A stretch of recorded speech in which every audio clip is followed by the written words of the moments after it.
Hello बच्चों, कैसे हो आप लोग। तो welcome to my YouTube channel physics unfolded. Physics unfolded में आप लोगों का स्वागत है। तो अभी बोर्ड एकदम सर पे आके बैठ गया है ना। अब आप सोच रहे होंगे कि क्लास 12 के फिजिक्स में है ना क्या पढ़े हैं, क्या छोड़े हैं, है ना, कैसे अच्छा मार्क्स आए। ठीक है, देखो सबसे अच्छा तरीका तो होता है कि सब कुछ पढ़ो, है ना, जितने भी चीज़ सिलेबस में है सब पढ़ो। लेकिन चलो आप इस स्टेज पे आकर के यदि डायलामा में हो कि क्या पढ़ें क्या ना पढ़ें, तो उसके लिए मैंने पूरा रिसर्च करके बढ़िया से टॉपिक्स, है ना, पूरा टॉपिक्स इसमें नहीं है, सेलेक्टेड टॉपिक्स है जो ले आए हैं आपके लिए। ठीक है, आप एटलीस्ट इतना पढ़ लोगे तो अच्छा परसेंटेज तो ला ही लोगे। ठीक है, क्योंकि इतना चीज़ें पढ़ने के बाद उसके फॉर्मूले भी आपको याद रहेंगे, कंसेप्ट्स भी याद रहेंगे, तो एमसीक्यूज भी कर लोगे, न्यूमेरिकल्स भी कर लोगे, है ना। ठीक है, तो चलो मैं एक एक टॉपिक बताता जाता हूं, ठीक है ना। आप लोग नोट करना, आज मैं एक लाइन भी नहीं लिखने वाला। ठीक है, आप लोग वीडियो को पॉज करके या चाहे स्लो करके सुन सकते हो कि मैं क्या बता रहा हूं। ठीक है, तो first chapter electric field and charges में पहला टॉपिक है electric field at axial and equatorial point due to a dipole. ठीक है, सेकेंड टॉपिक है torque on a dipole placed in a uniform electric field. ठीक है, तीसरा टॉपिक है electric field at the axis of a charge ring. Fourth topic है electric field due to a straight long charge conductor. Gauss law का application है ये। ठीक है, और एक और गॉस लॉ का एप्लीकेशन है fifth E field electric field due to infinite plane sheet, है ना, सिग्मा अपॉन 2 एप्सिलॉन नॉट का डेरिवेशन। ठीक है, चैप्टर 1 इतना तो कर लेना जरूर। ठीक है, चैप्टर 2 पोटेंशियल एंड कैपेसिटेंसेज। इसमें फर्स्ट टॉपिक है, बहुत रिपीटेटिव आता है, equipotential surfaces and its properties. ठीक है, सेकंड है potential at axial and equatorial point. ठीक है, तीसरा है potential at general point R and theta. ठीक, फोर्थ है capacitance due to a parallel and series combination, इनका भी प्रूफ आता है। ठीक है, फिफ्थ है series and parallel combination, fourth तो हमने बता दिया था। ठीक है, क्या है सीरीज एंड पैरेलल कॉम्बिनेशन। तो फिफ्थ है capacitance of a parallel plate capacitor. ठीक है, फिफ्थ क्या है, capacitance of a parallel plate capacitor. ठीक है, सिक्स्थ है energy stored in a capacitor, और जब ये निकालोगे तो उसके आगे निकालना एनर्जी डेंसिटी, है ना, half epsilon naught E square. ठीक है, जब एयर हो तो। Chapter 3 current electricity. First derivation of drift velocity, second relation between I and drift velocity, V ना I equal to N A V D. ठीक है, third series and parallel combination of resistors. Fourth series and parallel combination of cells, ये ज्यादा important है, resistors से ज़्यादा important series and parallel combination of sales है। ठीक है, उसके बाद से एक डेरिवेशन तो जरूर कर लेना, condition for balanced Wheatstone bridge, R1 by R2 equal to R3 by R4।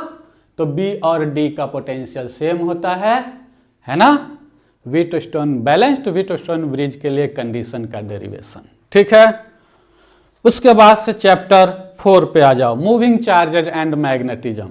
ठीक है, इसमें first magnetic field at the centre of a circular current carrying loop. ठीक है, सेकंड में magnetic field at the axis of the circular current carrying loop. ठीक है, third magnetic field due to a long straight current carrying wire, है ना, at a distance r, ampere circuital law का application है ये। ठीक है, magnetic field due to solenoid, ये भी एम्पियर सर्किटल लॉ का एप्लीकेशन है। Force per unit length between two parallel current carrying wires and definition of 1 ampere, very very important. ठीक है, और एक चीज और इस चैप्टर में कर लेना, construction, principle and working of galvanometer. ठीक है ना, गैल्वेनोमीटर। ठीक है, अब हमने 5th चैप्टर को छोड़ दिया, उसमें ऐसा कुछ मैग्नेटिज्म एंड मैटर में कुछ ऐसा खास नहीं है जो मैं बताऊं, पढ़ तो लेना, बट डेरिवेशन टाइप का ऐसा कुछ खास उसमें नहीं है। Chapter 6, induced EMF due to moving rod, motional EMF है ना, एक रॉड एल लेंथ का v वेलोसिटी से मैग्नेटिक फील्ड में परपेंडिकुलरली मूव कर रहा है, तो E इक्वल टू BLV इसका डेरिवेशन, और एक रॉड जो मैग्नेटिक फील्ड में रोटेट कर रहा है उसका भी derivation, induced EMF due to rotating rod, ये दूसरा हो गया। थर्ड इसमें जरूर कर लेना self inductance of a solenoid, और फोर्थ कर लेना self inductance of mutual inductance of 2 solenoids, self inductance of 1 solenoid and mutual inductance of 2 coils या 2 सोलेनॉइड्स। ठीक है, और 5th AC generator, principle, working and derivation, जिसमें हम I equal to I naught sine omega T का derivation करते हैं। ठीक है, तो प्रिंसिपल, वर्किंग, कंस्ट्रक्शन है ना AC जनरेटर का, और उसका डेरिवेशन ये जरूर कर लेना। ठीक है, अब आते हैं हम 7th चैप्टर पे, अल्टरनेटिंग करंट AC पे। इसमें जो है RMS value of alternating current या RMS value of alternating voltage निकालना आपको सीखना है। ठीक है, एवरेज वैल्यू भी निकालना सीखना है, सेकंड पॉइंट। ठीक है, उसके बाद से आपको करना है AC सर्किट है ना, containing only R, containing only L, containing only C। ठीक है, फिर RL को लेना है, LC को लेना है, और फिर एक बार तीनों को सीरीज में लेना है RLC। ठीक है, कहोगे सर तो इसमें सभी हो गया, इसमें सभी पढ़ना क्योंकि यहां से न्यूमेरिकल्स भी उठते हैं। ठीक है ना, ठीक है, और रेजोनेंस का कंडीशन, सीरीज RLC सर्किट में रेजोनेंस का कंडीशन जरूर देख लेना। ठीक है, XL इक्वल टू XC। ठीक है ना, capacitive reactance equal to inductive reactance. ठीक है, average power in AC circuit है ना, power average VRMS IRMS cos phi, और यहीं से cos फाई पावर फैक्टर का कंसेप्ट भी पढ़ लेना। ठीक है, energy stored in an inductor, ठीक है ना, हाफ LI², इसका डेरिवेशन, और यहीं से एनर्जी डेंसिटी का भी फॉर्मूला निकालना, B²/2μ0। क्लियर है।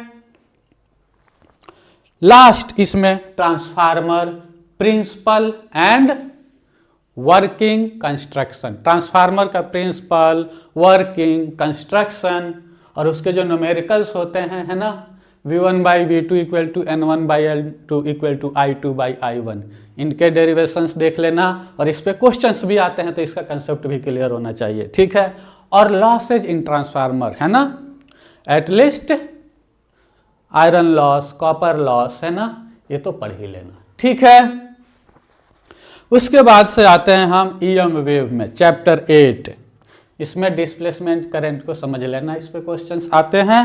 ठीक है, और मैक्सवेल्स इक्वेशंस के डेरिवेशन नहीं आते, चारों मैक्सवेल्स है ना, एम्पियर ने जो उसमें एम्पियर में जो मैक्सवेल ने एम्पियर्स लॉ में जो मैक्सवेल ने क्या किया था, करेक्शन किया था है ना, और मैक्सवेल ने पूरे इलेक्ट्रोमैग्नेटिज्म को 4 इक्वेशन में बांध दिया था है ना, कि पूरा इलेक्ट्रोमैग्नेटिज्म इस 4 इक्वेशन से ही एक्सप्लेन होता है। उन चारों रिलेशंस को याद रखना, कभी कभी लिखने के लिए आ जाता है, डेरिवेशन नहीं आता। ठीक है, उसके बाद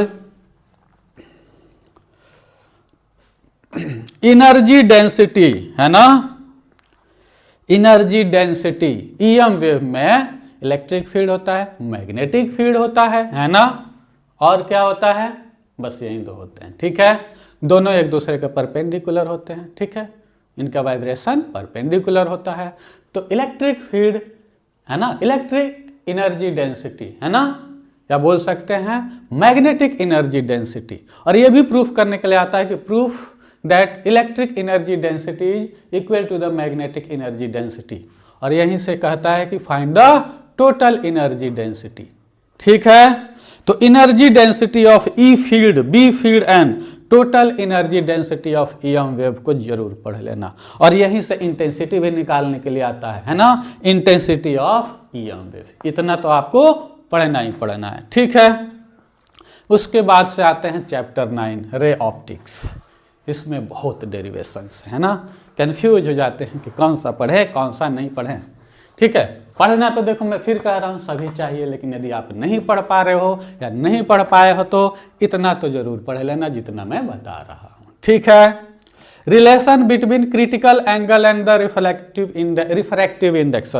रिफ्रैक्टिव इंडेक्स है ना, RI में है ना, और आपका थीटा सी में क्या रिलेशन होता है, और condition for total internal reflection, ये दोनों चीज पढ़ लेना कि condition for total internal reflection क्या होता है। एक तो इंसिडेंस एंगल क्रिटिकल एंगल से ज्यादा होना चाहिए, ठीक है, और दूसरा लाइट रे डेंसर से रेयर मीडियम में जाना चाहिए। ठीक है, ये सब चीजें पढ़ लेना, और sine theta C equal to 1/μ का डेरिवेशन जरूर देख लेना। ठीक है, उसके बाद से आता है second, refraction at spherical surface.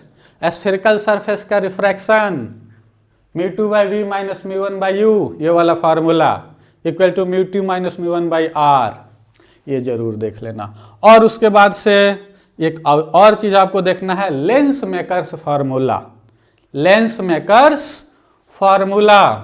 ठीक है,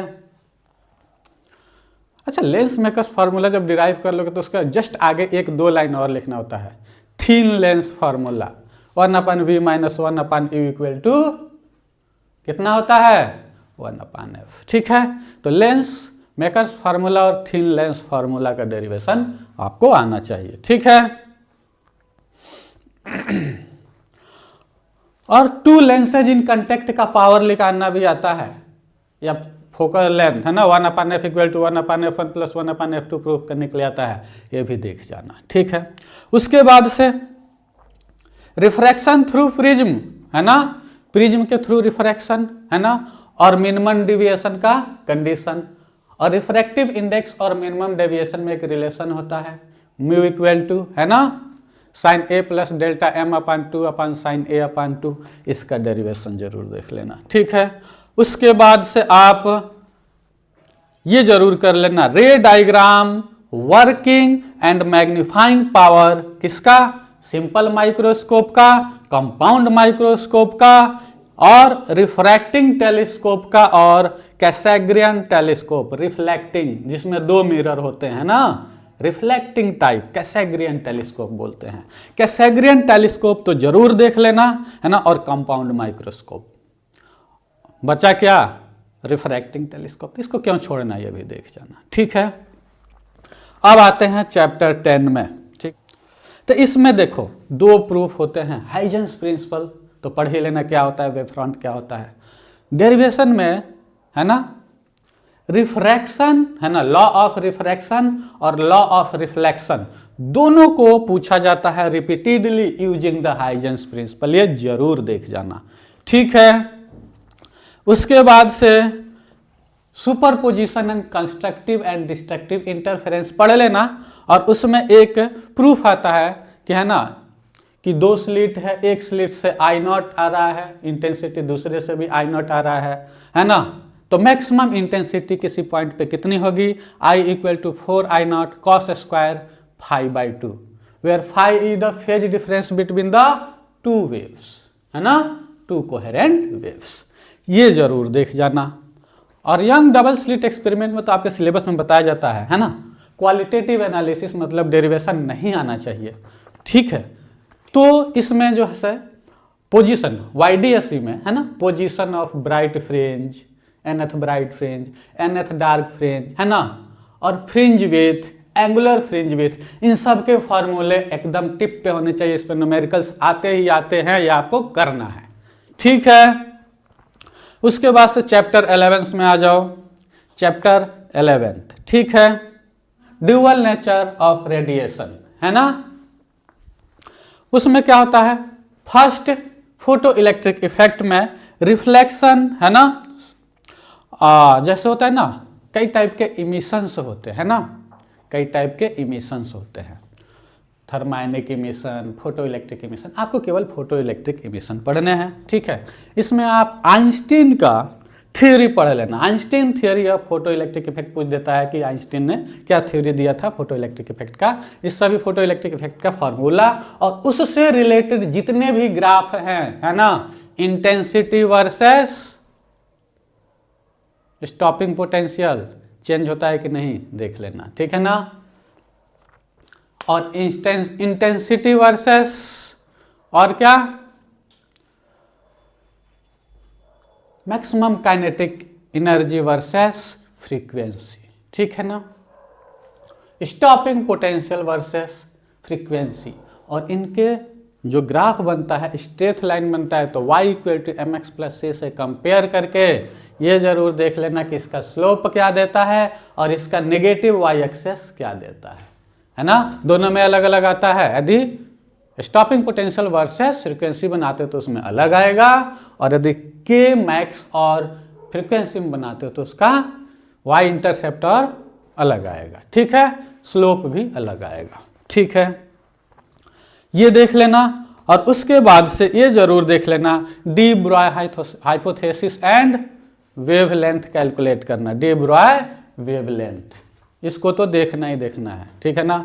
इसका कई सारे फॉर्म्स होते हैं फार्मूले के, सब मेन तो यही होता है लैम्डा = h/p, और p क्या होता है, mv, ठीक है। और mv को कई तरीके से लिख सकते हैं, है ना। mv क्या है, मोमेंटम है, तो √2m काइनेटिक एनर्जी, ठीक है। और काइनेटिक एनर्जी भी कई तरीके से, यदि मान लो कि पोटेंशियल डिफरेंस से पास कराया गया किसी चार्ज को, है ना, तो के को क्यू भी लिख दोगे, है ना। गैस मॉलिक्यूल्स है तो एनर्जी ऑफ गैस मॉलिक्यूल्स, है ना, के की जगह पे 3/2 kT रख दोगे, है ना। यदि मैग्नेटिक फील्ड में वो रिवॉल्व कर रहा है तो आप मोमेंटम के जगह पे QBR रख दोगे। क्लियर है। ये सभी 4-5 टाइप के फार्मूले होते हैं, उनको ध्यान में रखोगे न्यूमेरिकल्स पर्पज के लिए, ठीक है। उसके बाद से हम चैप्टर 12 में आते हैं, ठीक है। Closest approach in alpha particle scattering experiment, ये जरूर देख लेना, ठीक है। और derivations using the Bohr model, कौन कौन सा, nth ऑर्बिट में रेडियस का डेरिवेशन, nth ऑर्बिट में वेलोसिटी का डेरिवेशन एंड nth ऑर्बिट में टोटल एनर्जी का डेरिवेशन। ये तीनों डेरिवेशन आपको देखना ही देखना है, ठीक है। और हाइड्रोजन स्पेक्ट्रम में जो 5 सीरीज होते हैं, लाइमन, पास्चन, हैं, कौन कौन सा होता है, लाइमन, बामर, पास्चन, ब्रैकेट, पिफंट, ये 5 सीरीज के फार्मूले याद होने चाहिए आपको, ठीक है, क्योंकि लैम्डा मैक्स, लैम्डा मिनिमम ये सब पूछ देता है, ठीक है। उसके बाद से चैप्टर 13 है ना, न्यूक्लियाई। इसमें एक चीज जरूर करना, ठीक है ना, so that nuclear density is constant for every atom, ये कर लेना, ठीक है। दूसरा, ये न्यूमेरिकल पर्पज के लिए है, मास डिफेक्ट्स निकालना and binding energy per nucleon निकालना, ठीक है। तीसरा है प्लॉट ग्राफ, है ना, binding energy per nucleon as a function of mass number, most most most important, इसको जरूर करना, है ना। बाइंडिंग एनर्जी पर न्यूक्लियॉन और मास नंबर का एक ग्राफ आता है ना। फिर उस पर पूछा भी जाता है कि कौन सा, है ना, जो न्यूक्लियस से ज़्यादा स्टेबल है ना, जो मिड में होता है, कौन सा, आयरन 56, ये सब देख लेना, ठीक है। उसके बाद से एक और चीज इसमें देख लेना, plot of potential energy of pair of nucleons as a function of their position, है ना। पोटेंशियल एनर्जी U और R का ग्राफ, न्यूक्लियॉन्स के बीच का डिस्टेंस और न्यूक्लियॉन्स के बीच पोटेंशियल एनर्जी U और R का ग्राफ ऐसे होता है, ठीक है, उसको देख लेना, ठीक है। अब आ जाओ चैप्टर 14 में, इलेक्ट्रॉनिक डिवाइसेस सेमीकंडक्टर में, ठीक है। इसमें तो थ्योरेटिकल्स ही ज़्यादा है, बट इस जो टॉपिक बता रहा हूँ उसको जरूर जरूर जरूर करना, ठीक है। फर्स्ट में energy band gap diagram for N type and P type at a temperature greater than 0 degree kelvin, 0 kelvin, ठीक है। दूसरा, process involve in the formation of PN junction, कौन कौन सा इन्वॉल्व होता है प्रोसेस, ड्रिफ्ट एंड डिफ्यूजन, और इसको एक्सप्लेन करना है ना। And explanation of formation of depletion layer, depletion layer कैसे बनता है इसका एक्सप्लेनेशन आपको पढ़ के जाना है, ठीक है। उसके बाद आता है आपका थर्ड में IV कैरेक्टरिस्टिक, ग्राफ है ना, ग्राफ बनाना है I और V कैरेक्टरिस्टिक्स ऑफ डायोड है ना, फॉरवर्ड बायस भी और रिवर्स बायस को भी एक्सप्लेन करना है और सर्किट के थ्रू भी एक्सप्लेन करना है उनको, इतना आना चाहिए आपको, ठीक है। फोर्थ में इसमें जरूर देख लेना PN junction diode as a rectifier है ना, फुल वेव रेक्टिफायर और half wave rectifier with circuit diagrams, जरूर देखना उसका एक्सप्लेनेशन। और फुल वेव रेक्टिफायर में यदि आप चूज करना चाहते हो तो सेंटर टैप रेक्टिफायर को बढ़िया से पढ़ लेना, ठीक है, सेंटर टैप रेक्टिफायर। एक और रेक्टिफायर होता है ना, ब्रिज टाइप रेक्टिफायर, वो मत करना, यदि चाहो तो वो भी कर लेना, लेकिन centre tap rectifier, full wave rectifier जरूर करना, ठीक है। इतना कर लो तो परसेंटेज तो आना ही आना है, ठीक है, इतना कम नहीं है, मैक्सिमम चीजें हैं इसमें, लेकिन हाँ सेलेक्टिव में भी एकदम मैं 2-4 चीज बता दूं उतने से तो नहीं आएगा ना, इतना तो आपको करना ही करना पड़ेगा। क्लियर है? चलो ओके, थैंक यू। तो आप बने रहो मेरे साथ और देखते रहो मेरे वीडियोस, सीरीज पे सीरीज लाता रहूंगा मैं, थोड़ा बीच में गैप हो गया था, फिर से स्टार्ट करेंगे, ठीक है। लाइक करते रहो, कमेंट करते रहो, शेयर करते रहो और सब्सक्राइब करते रहो। Okay, thank you.